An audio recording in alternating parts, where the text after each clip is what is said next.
Hola, buenas tardes. ¿Qué tal a todos los oyentes de Moyo Radio?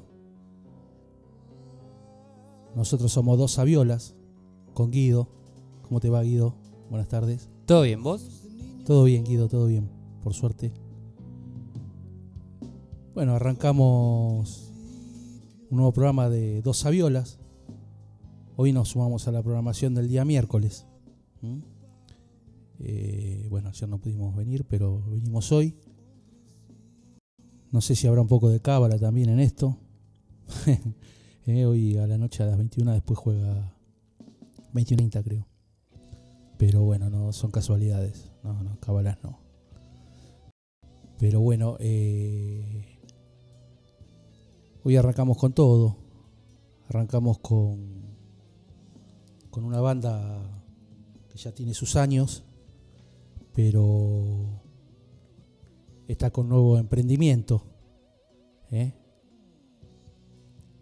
cantante, guitarrista, líder de la banda, bueno, ya estuvo en la radio, ya sonó también cuando adelantaron este CD. Pero bueno, editaron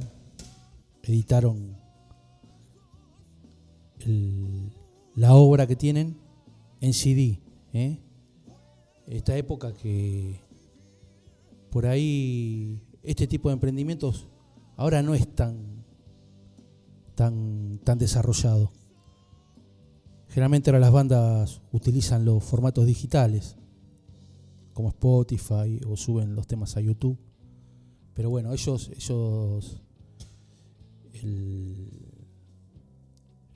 el cantante y guitarrista es Pete Gelache. Pete Gelache que ya de esto hace años que está en el rock and roll. Él es de los iniciadores en el rock and roll. Ya dijimos que estuvo en muchas bandas. Tocó con Porchetto en principio de los 70. Él comenzó con la historia del rock nacional, digamos. Él siempre estuvo ligado por ahí más a la parte dura de la música nacional, porque tocó en El Reloj y tocó en Ori y en Beethoven también. Dos bandas de rock duro, rock tipo heavy metal, del rock nacional. Y bueno, no es que siempre estuvo en la parte más progresiva, metal, por ejemplo. A mediados de los 80 también tuvo un emprendimiento heavy metal con Mordaz, Daniel Telis en la guitarra, ¿de acuerdo? Y bueno, él cantaba. Él es un cantante ya probado, por eso lo llamaban todas las bandas. Estuvo hablando con Guido, unos reportajes que están en Spotify. Pero bueno, ahora está con Neo Gestal en esta nueva etapa.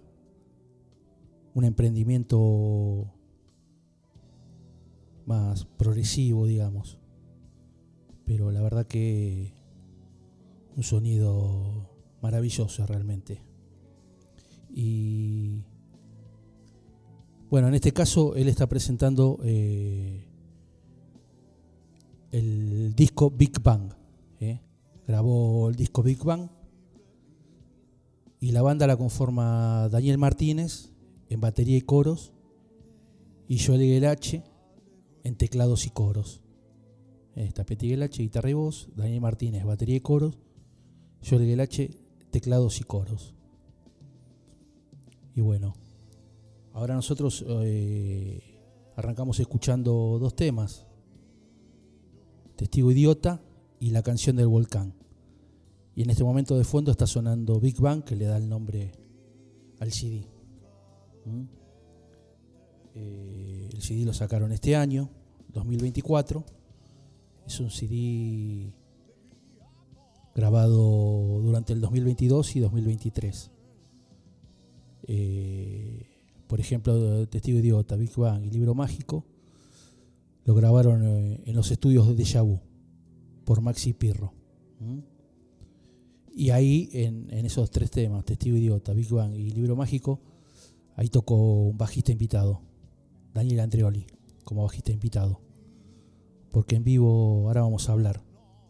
Este fin de semana lo fuimos a ver.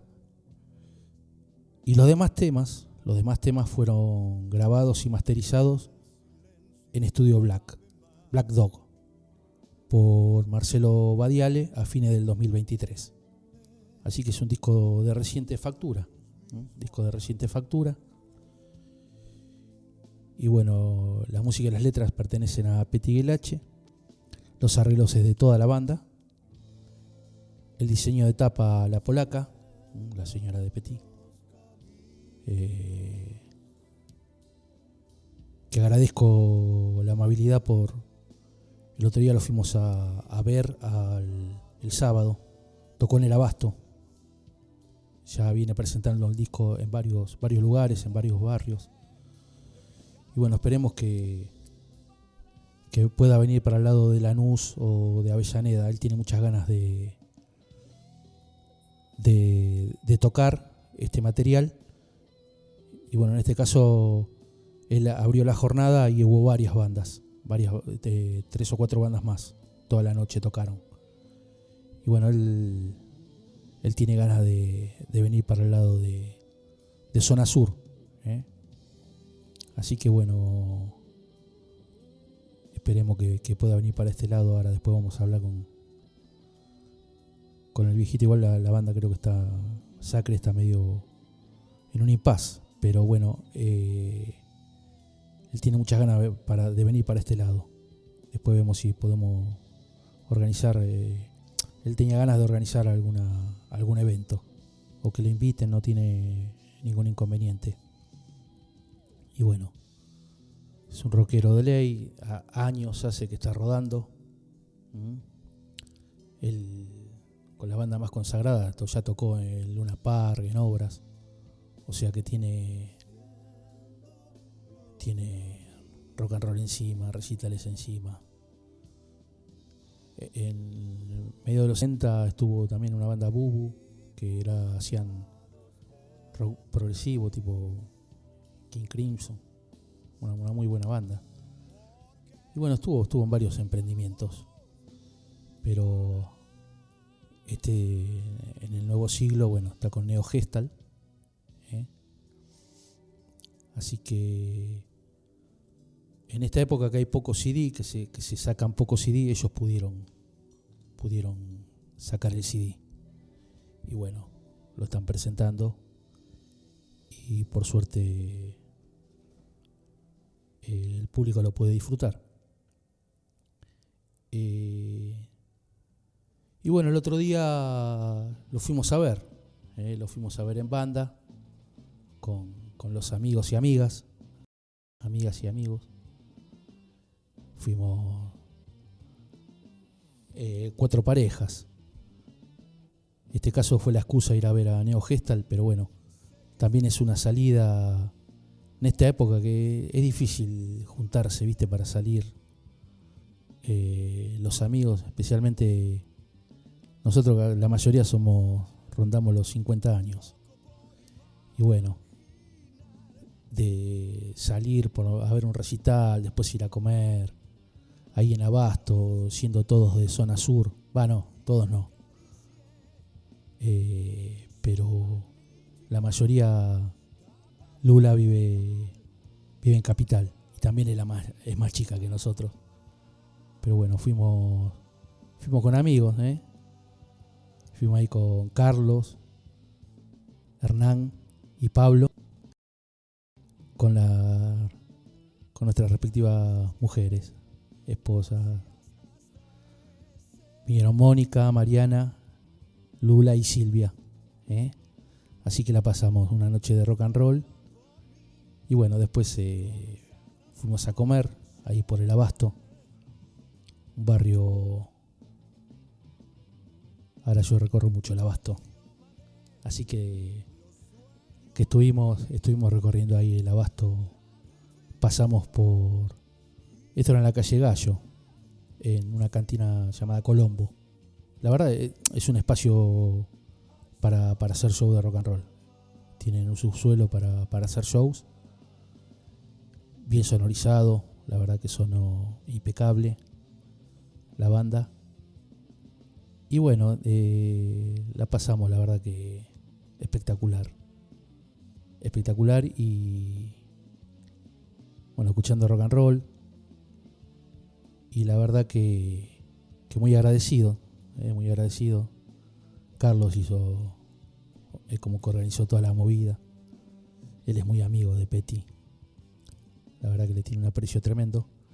Y bueno, yo ya había ido a verlo, a Neo Gestal. Siempre lo fui a ver con Neo Gestal. Pero bueno, la verdad que es una experiencia muy buena. Y encima verlo en este lugar, que es relativamente chico, y tenerlo ahí a 1 metro, 2 metros, como suena la banda, la verdad que es impresionante. Ellos están en todos los detalles, ¿no? Tanto lumínico como el sonido, principalmente el sonido. Bueno, él es un guitarrista ya tiene mucha experiencia de tocar en vivo, así que, y cantar lo mismo, y los coros, la batería, como toca Joel también en los teclados, los coros, la verdad que se desarrollan re bien.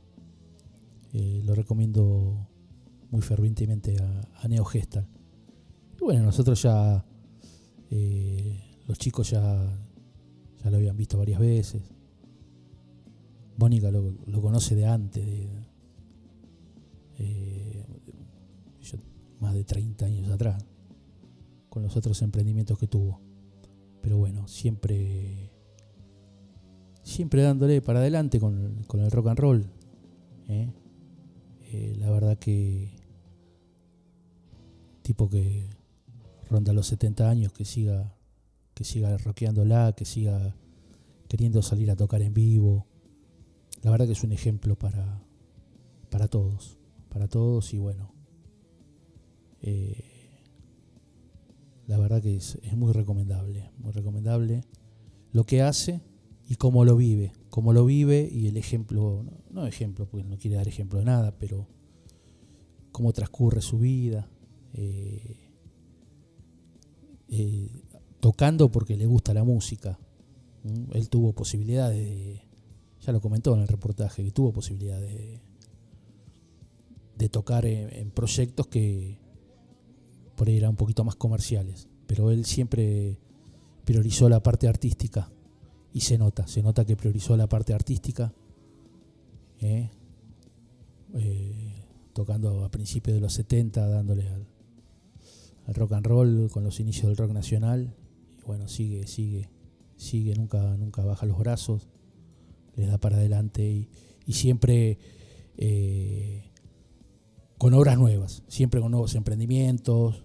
O sea, no vive del pasado, tiene un montón de temas, una discografía amplia con todas las bandas que tocó, una carrera muy extensa. Pero bueno, él siempre priorizando el material nuevo, presentándolo, sacando CD, por más que ahora sea otra, también lo sube a digital, ¿no? Pero bueno, editándolo en CD, que no hay tantos que lo hacen. Así que muy bueno. Y el disco está excelente, cómo está grabado, todo.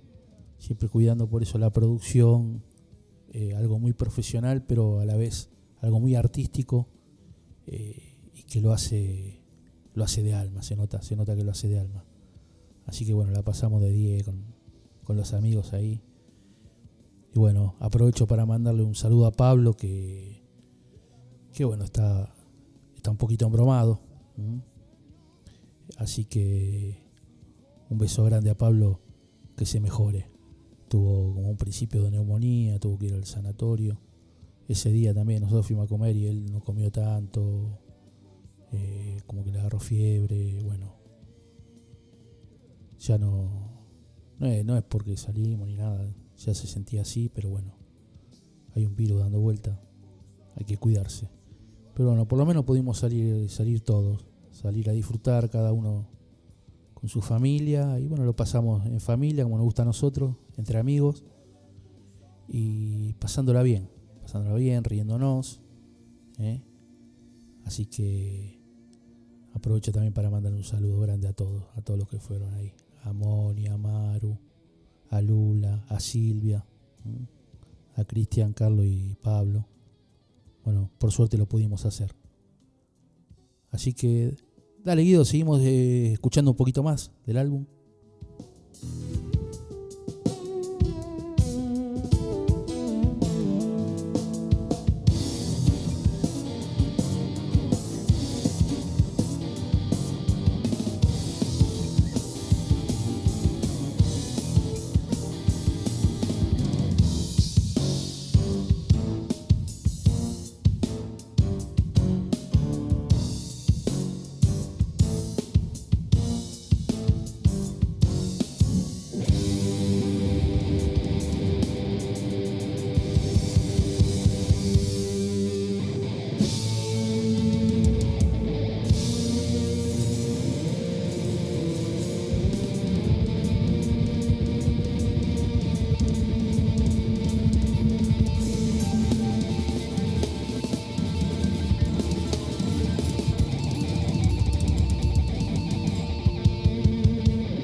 Bueno, ahí nuestro pequeño homenaje a un artista que inició su carrera tocando rock and roll, uno de los primeros en el país, bueno, por su fanatismo por Elvis Presley. Él fue uno de los primeros en hacer su carrera, la empezó haciendo rock and roll. En este caso lo estábamos escuchando haciendo un clásico, ¿no? Popotitos de Larry Williams, que bueno, es muy conocido. Pero en nuestro homenaje, cumpleaños antes de ayer. Sí, vi que en mi biografía puso leíto que cumplía años Sandro. Así que pequeño homenaje de dos saviolas a este artista popular, ¿no? A este artista popular que bueno, incluso cuando se inició en el rock and roll, tocó en el Madison Square Garden, supo tocar en el Madison Square Garden. Así que estamos hablando, por supuesto, de Sandro, Sandro Roberto Sánchez, un verdadero artista popular que se inició con el fanatismo por Elvis Presley en el rock and roll. Y bueno, hizo una carrera impresionante después dentro de la música popular argentina. Y bueno, la verdad que es no se puede negar que fue uno que dio el puntapié inicial acá, encima cantando en castellano, ¿no? Él, Johnny Tedesco, bueno, varios más, los Pickups. En la década del 50 iniciaron esto del rock and roll en el país. Después él se dedicó más a la música romántica, a la música romántica, pero nunca, siempre que pudo tocó rock and roll. Sus programas siempre llevaba, cuando tenía un programa de televisión, me acuerdo, llevó por ejemplo a Riff, a Paspo, a Charlie. Bueno, se ve que los conocía de la noche, a Pedro Aznar, de la noche porteña. Incluso tocó en Tango 4 con Aznar y Charlie. Pero bueno, un verdadero representante de lo que es un músico popular acá en el país. Guido, cambia el tema y para el tema 4, si podés. El tema 4 que es, bueno, es un disco ecléctico, ¿eh? Sí, cambialo, dale vuelta. Sí. Para escuchar un poco este disco que, bueno, también incursionó en este disco en el folclore. Este disco de los 70 incursionó en el folclore. Así que hizo un tema de Sisto Río, Mercedita, también un un tema popular del cancionero nacional. Así que, no, baja, subilo. Después lo ponemos. O déjalo que lo escuchamos. ¿Sí?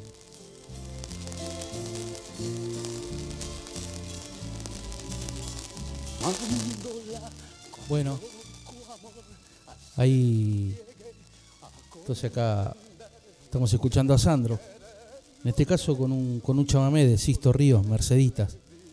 Este disco bastante popular, un repertorio bastante popular. Y bueno, también con sus canciones, ¿no? Con Anderle. Él componía los temas eran siempre de Sandro y de Anderle, el dúo compositivo. Todos los temas de Sandro eran así, firmados por los dos. Así que bueno, así recordamos a Sandro, músico popular.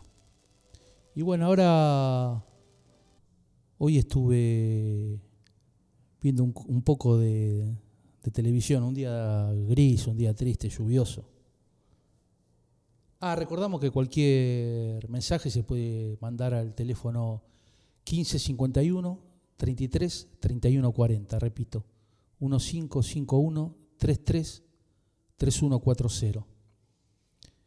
Y bueno, hoy estuve viendo un documental que pasan en Prime Video, un documental bastante muy bueno, la verdad. Espere que ahí.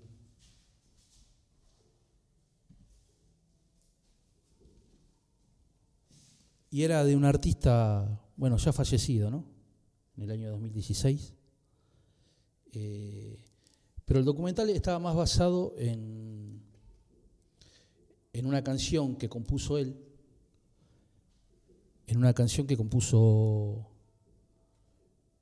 en 1982, que se llama Aleluya. Aleluya. Es una canción muy versionada por todos los artistas norteamericanos, bueno, de afuera, porque la verdad que Aleluya lo hicieron varios artistas a lo largo del tiempo, pero es un artista que comenzó su carrera también en la década del 60. En la década del 60 comenzó su carrera, siempre como cantautor. Bueno, amigo de Bob Dylan, ¿no? Así que era más que nada centrada en la canción Aleluya, que es una especie de himno religioso. El Leonard Cohen es este artista canadiense de origen judío. Y bueno, pero igual no pasó solamente por esa religión. Pero sí, en esta etapa cuando él la compuso, estaba muy ligado al judaísmo y a la religión. Siempre fue religioso igual, siempre estuvo conectado como todo artista, ¿no? Con la creación del universo y eso. Pero bueno, en ese caso él hace un tema, igual él siempre fue, bueno, un precursor, ¿no? En las letras y en la composición. Aparte él fue escritor, hizo novelas. Bueno, Luca Prodan decía que la novela predilecta de él era Perdedores Hermosos, Beautiful Losers. Incluso hizo un tema, Luca, con el título de esa novela. Pero bueno, él la verdad que tuvo una carrera extensa. Y justamente este tema, él lo compuso después de la década del 80. O sea, está bien, después le faltó, porque murió en 2016, ¿no? Recién estaba en el mediado de la carrera. Pero él al iniciarse en los 60, amigo de Dylan, ¿no? De Bob Dylan. Él a fines de los 60 firmó para Columbia Records y sus primeros discos tuvieron mucho éxito. También ahí Dylan también tiene una carrera extraordinaria y muy popular. Y él también. Pero bueno, en este caso, después vamos a seguir hablando del documental que está en Prime. Es muy bueno, es muy recomendable. Pero no solamente se centra en la canción, que ya de por sí, por supuesto, merece el documental. Pero la vida de Leonard Cohen también. O sea, un artista, un croner para tener en cuenta. Está al nivel de todos los croners. Pero bueno, también la canción merece comentarse porque tiene su historia. Tiene su historia justamente de comienzo perdedor y bueno, después se hizo muy popular y ahora todo el mundo la versiona. Todo en los concursos de talentos norteamericanos, American Idol y todos esos concursos, es un clásico. Es un clásico que lo interpretan todos los cantautores o los cantantes que compiten. Pero después también lo versionaron monstruos de la talla. Bueno, el primero que la versionó fue Bob Dylan, para darle una mano porque él estaba en las malas. El sello Columbia, después de este disco, justamente, este disco producido... Bueno, vamos a hablar de este disco. Este disco es producido por Phil Spector. Ya también acá hablamos en Mosh de la locura de Phil Spector, el creador del famoso muro de sonido, del Wall of Sound. También un productor discográfico muy polémico. Por ejemplo, los Beatles produjeron Let It Be con él. Y bueno, es el último disco que sacaron los Beatles, ¿no? Porque Abbey Road es anterior a Let It Be, pero salió primero Let It Be, después salió Abbey Road. Pero fue un disco muy polémico. Paul McCartney nunca estuvo de acuerdo con la producción de Phil Spector. También Phil Spector muy caprichoso en el estudio y aparte siempre fue un productor que quiso manejar las carreras de los músicos que él grabó. La pared de sonido la inventó en los años 50. Fue uno de los primeros productores estrellas de la música del mundo. Bueno, produjo... Los Beatles eran la Shirelles, Proclaimers, varias bandas que los Beatles eran fanáticos a principios de los 60. Y él en la década del 50 ya era un productor exitoso. Y produjo, bueno, la pared de sonido es toda música orquestada y toda junta, o sea, varios instrumentos, muchos instrumentos en el estudio. Es un sistema que se utilizó mucho en la música, todavía hasta la actualidad. Incluso Charly García en el disco anterior, en el último disco que grabó, le dedicó un tema, Spector. O sea, es un músico muy reputado, o sea, un productor que ejerció mucha influencia en la industria musical. Tal es así que grabó el último disco de los Beatles. Y bueno, Paul McCartney no le gustó, porque McCartney también, uno si ve el documental, muy recomendable, de Peter Jackson, ahí se da cuenta que a veces McCartney quería, su propuesta la quería, o sea, las cosas querían como las decía él. Está bien, McCartney no es ningún gil, pero estaba George Harrison y Lennon, bueno, Ringo por ahí en menor medida, pero Harrison y Lennon también querían el punto de vista en la producción. Y más estando grabando ahí con un ídolo, porque Phil Spector era ídolo lo tenían de ídolo los Beatles, a Spector, por lo que había hecho en la década del 50 y la producción que había hecho. No por nada, después cuando se separaron los Beatles, Phil Spector fue productor de George Harrison y de John Lennon. Así que fue productor de las carreras solistas de Lennon y de Harrison. No era ningún Phil Spector. Pero claro, en los Beatles él no podía tampoco, como un autoritario, poner su punto de vista sobre el resto de la banda. Que era lo que quería hacer, lo quería manejar para McCartney, lo quería manejar a Lennon y a Harrison. Y bueno, no, lo que pasa es que tenían confianza. Ellos eran la música que hizo, la producción que hizo en los 50, ellos la consumían. Y tenían las influencias de los Beatles son esas, principalmente los grupos en las voces, los grupos de mujeres de esa década. Y bueno, la orquestación también, porque George Martin metía toda la orquestación en los Beatles. Así que no es que no estaba en las antípodas de lo que producía Martin. Martin por ahí más referido a la música clásica. Él sí, ponía orquestas, todo, pero él estuvo en los inicios del rock and roll. Así que él siempre fue un referente en la producción discográfica. Y bueno, Leonard Cohen, él grababa para Columbia Records. ¿Y qué pasó? Después de este disco, que fue muy accidentado justamente por los caprichos de Spector, Spector iba armado al estudio para no dejarlo entrar a Cohen, porque no quería que se metan las mezclas del disco. Hasta eso llegó Spector, un loco de la guerra. Bueno, estuvo preso, asesinó a una de sus mujeres.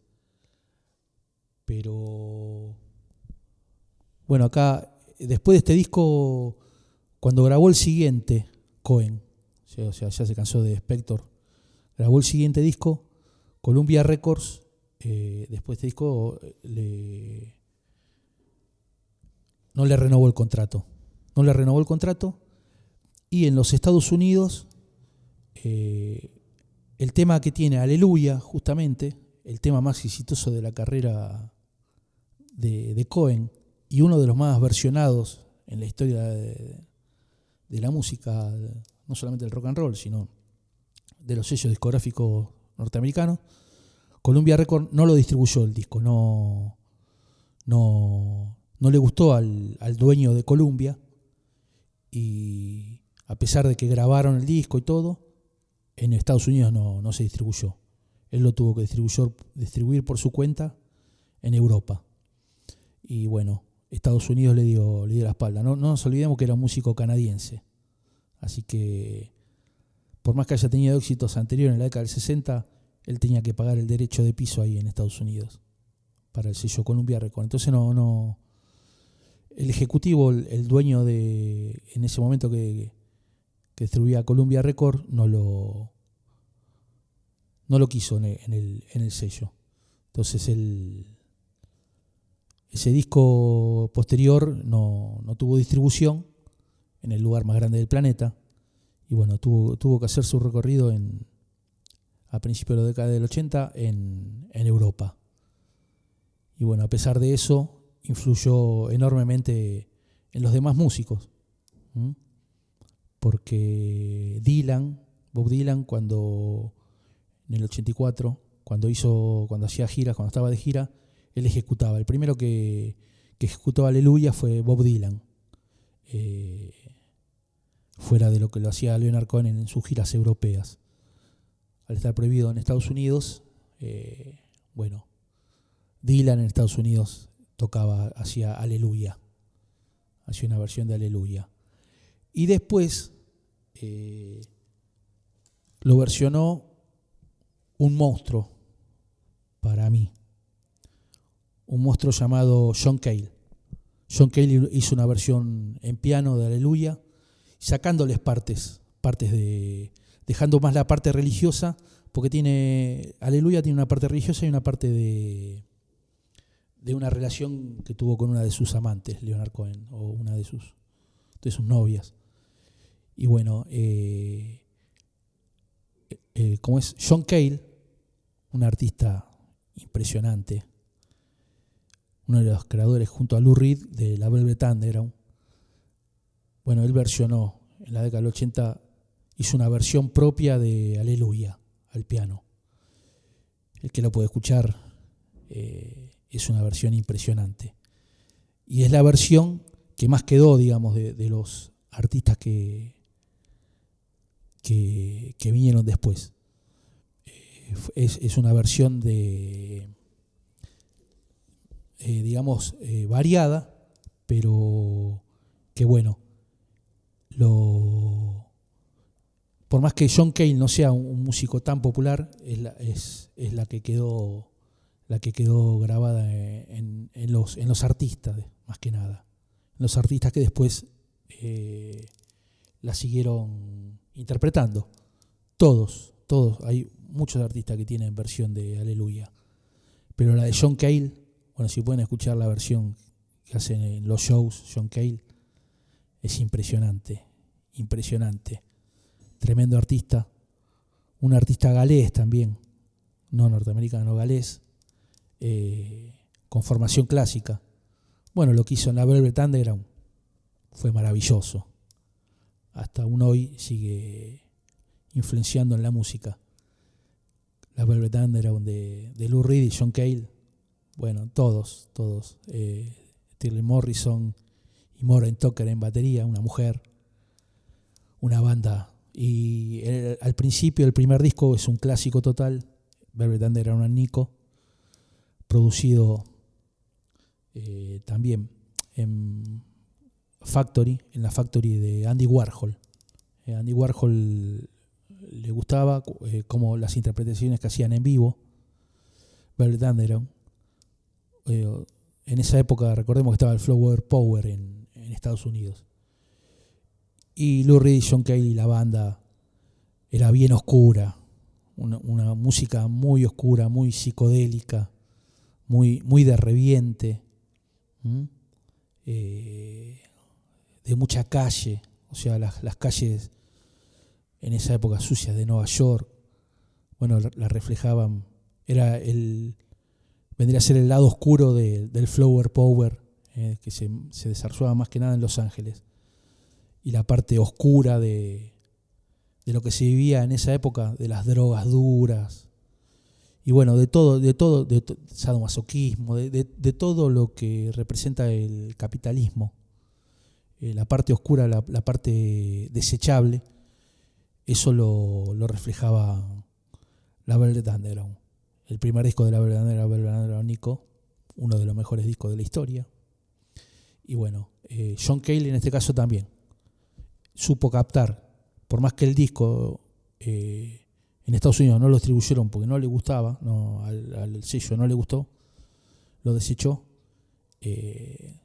Bueno, John Cale fue también, junto con Dylan, y él les gustó ese tema y bueno, lo versionaron. O sea, ninguno de dos, ningún boludo, ni Bob Dylan ni John Cale, dos maestros. John Cale, un productor impresionante, excelente también. Bueno, pero en este caso yo tengo un solo disco de Leonard Cohen, que es este disco que lo produjo Phil Spector. No fue, dentro de la carrera de Leonard Cohen, no es uno de los más parejos, es muy desparejo. Y es más, se nota mucho lo que le imprimió Phil Spector al disco.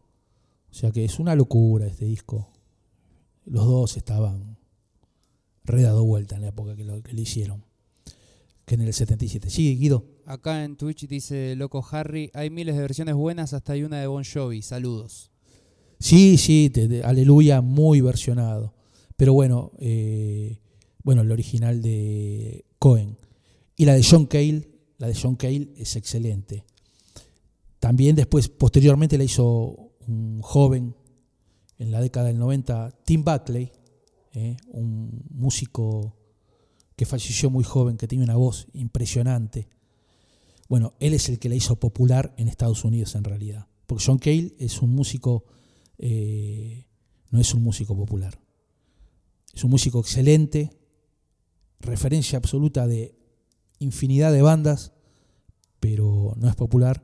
Y Tim Buckley la hizo popular en Estados Unidos. Hizo una versión también, la de Tim Buckley, es pero excelente. De los músicos jóvenes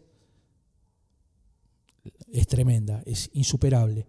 Pero Tim Buckley, justamente en el documental, decía que a él le gustó más la versión de John Cale. O sea, tenía que reconocer que era un tema para un músico maduro como Leonard Cohen la interpretó, le queda mejor a un músico maduro.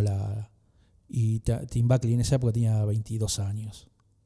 Sí, igualmente Tim Buckley, un artista también, voces impresionante y de las mejores voces de músicos jóvenes ni hablar. Pero bueno, en la década del 90 hizo un disco Grace excelente. Merece ser un clásico ese disco también. Un día vamos a pasar a Tim Buckley también en dos violas. Pero bueno, la versión de John Cale es tremenda. Pero bueno, ahora en este caso vamos a escuchar el vinilo, digamos, este disco vamos a escuchar, que produjo Phil Spector, nada más y nada menos.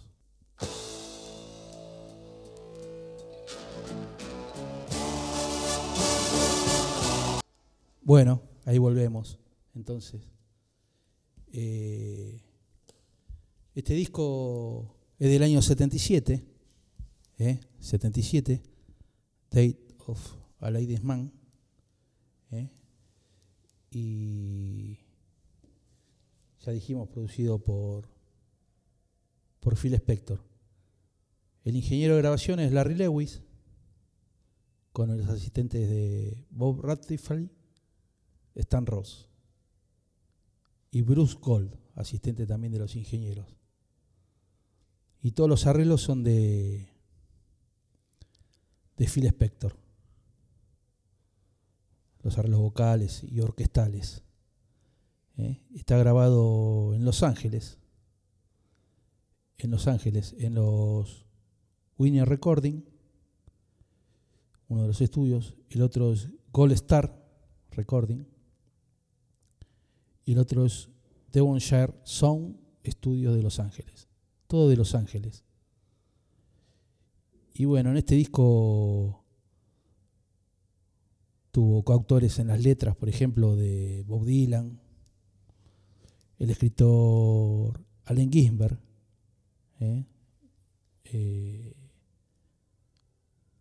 uno de los grandes escritores norteamericanos también escribió mucho con Dylan, y Bill Díaz también, ya lo ayudaron en la composición. Así que grabado para Columbia Record. Y bueno, la tapa es una foto de un anónimo, de alguien que le sacó la foto a Leonard Cohen, que estaba, bueno, ahí está con la novia de ese momento, y con una amiga. Esa es la tapa del disco, digamos. Y también casi todas las músicas, al estar tan orquestado, él generalmente componía con guitarra o con teclado. En este caso, la música también la hizo Phil Spector. Se metió con todo Phil Spector en este disco. Y bueno, para mí es muy polémico el productor en este disco más que nada.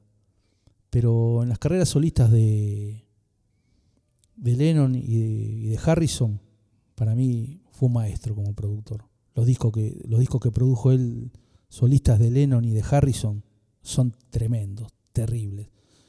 Nada que envidiarle a las producciones de los Beatles.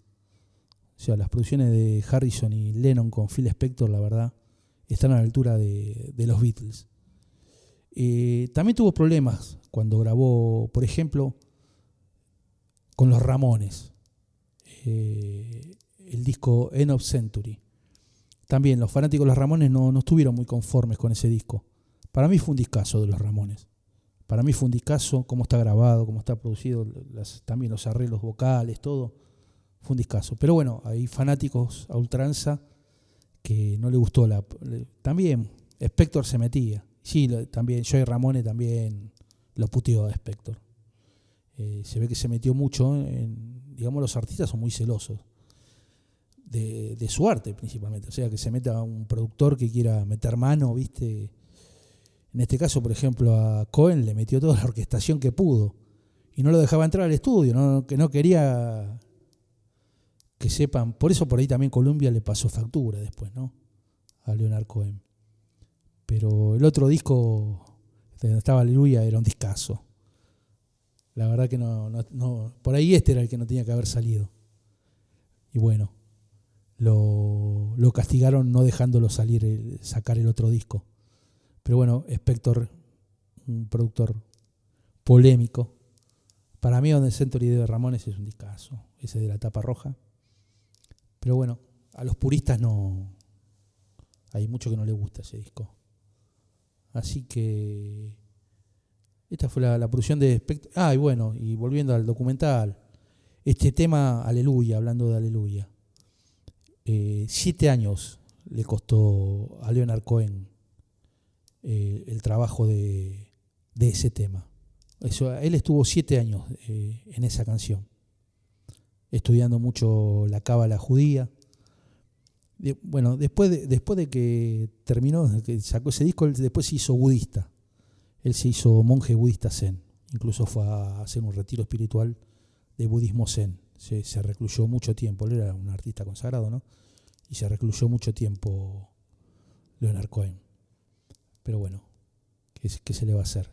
Él era un tipo muy espiritual. Por algo hizo el disco, el tema que hizo.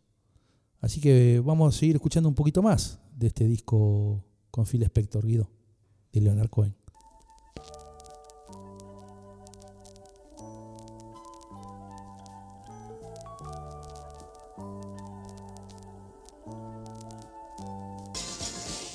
Bueno, ahí está. Ahí pasamos con Leonard Cohen y el disco que grabó con Phil Spector. Y ahora pasamos a uno que es el que inició todo. Lo que es el rock and roll blanco. Este inició todo. Este de tipo Gardel, con el tango canción. Es el primero que lo hizo. Y bueno, este fue el primer músico blanco de éxito en Estados Unidos. Hasta el día de hoy es exitoso. Es un muchacho que era de Memphis, trabajador de la compañía de electricidad. Él era camionero en Memphis.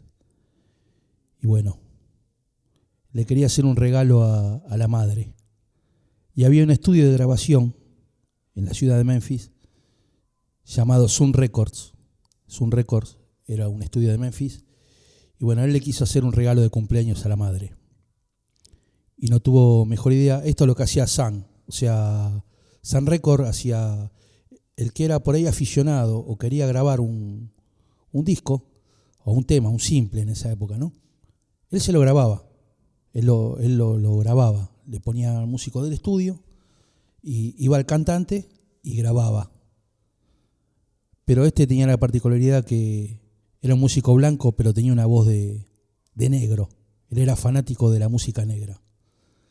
Fanático del blues, del rhythm and blues. Y bueno, de la parte blanca también, del country blues, también era fanático del country. Pero bueno, fue el primer músico de Estados Unidos en romperla. O sea, pero en este caso, esto de los comienzos. Sun Records, él le quería hacer el regalo a la madre y no se le ocurrió mejor idea que ir a grabar un disquito. Pero bueno, cuando lo escuchó el dueño de Sun, tengamos en cuenta que el dueño de Sun, o sea, descubrió a Roy Orbison, por ejemplo. Y cuando lo escuchó cantar a este muchacho que se llama Elvis Presley, se cayó de espalda. O sea, en Sun Records fue a grabar y la rompió. En las radios de Memphis, todos pedían uno atrás del otro las canciones de Elvis Presley. Todos querían escuchar los temas de Elvis Presley cuando arrancó. Así que, bueno, empezó como un regalo para su madre en este sello pequeño, pero legendario, legendario Sun Records. Ahí grabaron también los principales originarios del rock and roll, Carl Perkins, todos grabaron en Sun Records. Después pasaron a sus ideas mayores, ¿no? RCA, Columbia, qué sé yo. Pero todos arrancaron. El dueño de Sun Records tenía un oído tremendo. Y bueno, en Memphis, la cuna del blues, del rhythm and blues, y bueno, del country también. Elvis, fanático de Hank Williams. Tremendo artista. Y el primer músico norteamericano en tener éxito en el mundo. Para mí hubo antes que uno que se llamó Carlos Gardel, que también en el mundo la rompió. Pero bueno, después en la década del 50 Elvis Presley fue tremendo, y hasta el día de hoy sigue habiendo fanáticos por todo el mundo. Y estos son sus comienzos en Sun Records. Así que vamos a escuchar unos temas que grabó ahí.